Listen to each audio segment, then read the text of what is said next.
जय श्री कृष्णा। हिंदू धर्म में एकादशी तिथि का अत्यधिक महत्व है। यह तिथि प्रत्येक माह में 2 बार आती है, एक कृष्ण पक्ष में और दूसरा शुक्ल पक्ष में। यह भगवान विष्णु को अति प्रिय है। इस दिन विधि विधान से विष्णु भगवान की पूजा अर्चना की जाती है। शास्त्रों में बताया गया है कि भगवान गोविंद का स्मरण और एकादशी में उपवास, यह दोनों ही बद्ध जीवों का भवसागर से उद्धार करते हैं। सामान्य रूप से भौतिकतावादी लोग अपने पाप को नष्ट करने के लिए और अपने शरीर को स्वस्थ रखने के लिए एकादशी का उपवास करते हैं, लेकिन भगवान श्री कृष्ण के जो भक्त हैं, वह तो एकादशी का व्रत उन्हें प्रसन्न करने के लिए किया जाता है। वह कभी भी भौतिक कामनाओं के लिए व्रत नहीं करते। आइए सुनते हैं वैशाख माह के कृष्ण पक्ष में आने वाली वरुथिनी एकादशी के बारे में, और चलते हैं कुरुक्षेत्र में, जहाँ पर भगवान श्री कृष्ण और महाराज युधिष्ठिर के बीच में संवाद हो रहा है। महाराज युधिष्ठिर भगवान श्री कृष्ण से कहते हैं, हे प्रभु, वैशाख मास के कृष्ण पक्ष की एकादशी का क्या नाम है तथा उसको करने की विधि क्या है और इससे हमें कौन से फल की प्राप्ति होती है, सो कृपापूर्वक कहिए। यह सुनकर भगवान मधुसूदन ने कहा, हे राजराजेश्वर, वैशाख मास के कृष्ण पक्ष की एकादशी का नाम वरुथिनी है। यह सौभाग्य को देने वाली है। इसके व्रत को करने से मनुष्य के समस्त पाप नष्ट हो जाते हैं और उन्हें अंत में सुख मिलता है। इसके प्रभाव से ही राजा मानधाता को स्वर्ग की प्राप्ति हुई थी। इसी प्रकार धुंधुमार भी स्वर्ग को गए थे। वरुथिनी एकादशी के व्रत का फल 10 सहस्त्र वर्ष तपस्या करने के फल के बराबर है। कुरुक्षेत्र में सूर्य ग्रहण के समय जो एक बार स्वर्ण दान करने से फल मिलता है, वही फल वरुथिनी एकादशी का व्रत करने से मिलता है। शास्त्रों में कहा गया है कि हाथी का दान घोड़े के दान से उत्तम है और हाथी के दान से अधिक उत्तम भूमि का दान है। उससे उत्तम तिलों का दान और तिल से स्वर्ण का दान उत्तम है, और इन सबसे उत्तम अन्न का दान है। संसार में अन्नदान के बराबर कोई दान नहीं है, क्योंकि अन्नदान से पितृ, देवता, मनुष्य आदि सभी तृप्त हो जाते हैं।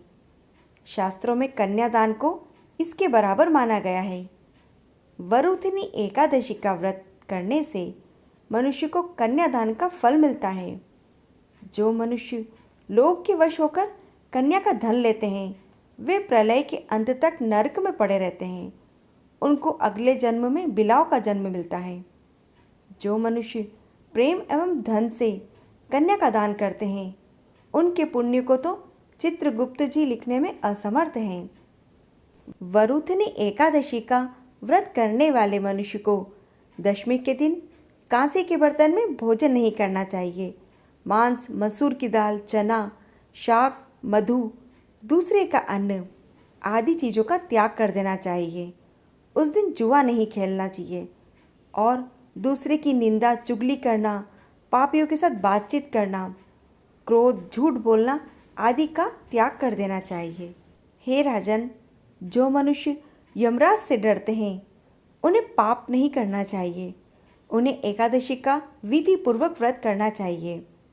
इस व्रत के महात्म्य को पढ़ने से 1 सहस्त्र गोदान का फल मिलता है।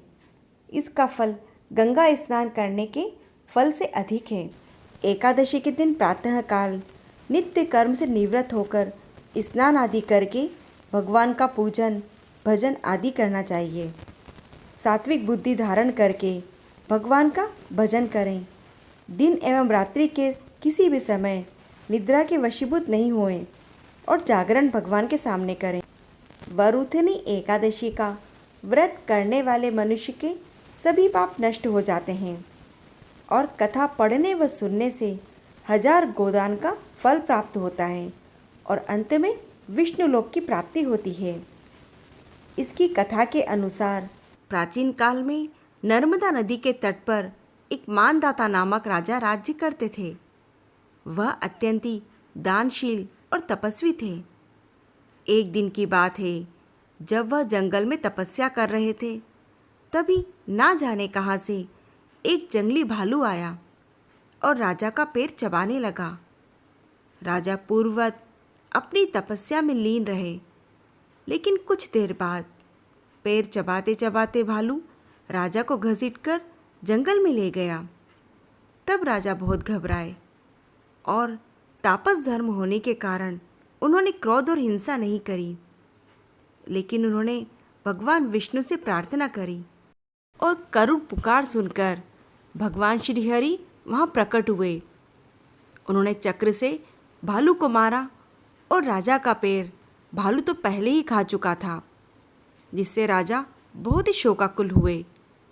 उन्हें दुखी देखकर भगवान ने कहा कि वत्स, तुम शोक मत करो, मथुरा जाओ और वरुथनी एकादशी का व्रत रखना। वहाँ पर मेरी वराह अवतार की मूर्ति है। उसके प्रभाव से तुम पुनः सुदृढ़ अंगों वाले हो जाओगे। इस भालू ने तुम्हारा जो पाँव काटा है, वह तुम्हारे पूर्व जन्म का अपराध था। भगवान की आज्ञा को मानकर राजा मानधाता मथुरा गए और वहाँ पर उन्होंने श्रद्धापूर्वक वरुथनी एकादशी का व्रत किया, जिसके प्रभाव से राजा शीघ्र ही सुंदर और संपूर्ण अंगों वाले हो गए। इसी एकादशी के प्रभाव से राजा मानधाता स्वर्ग को गए थे। जो भी मनुष्य भय से पीड़ित है, उसे वरुथनी एकादशी का व्रत रखकर भगवान विष्णु का स्मरण करना चाहिए। इस व्रत को करने से मनुष्य के समस्त पापों का नाश हो जाता है और अंत में उसे मोक्ष की प्राप्ति होती है। इसी प्रकार की अन्य कथाओं का आनंद लेने के लिए आप श्री सनातन व्रत कथा को सब्सक्राइब जरूर करें और इस कथा को लाइक व शेयर करें। जय श्री कृष्णा।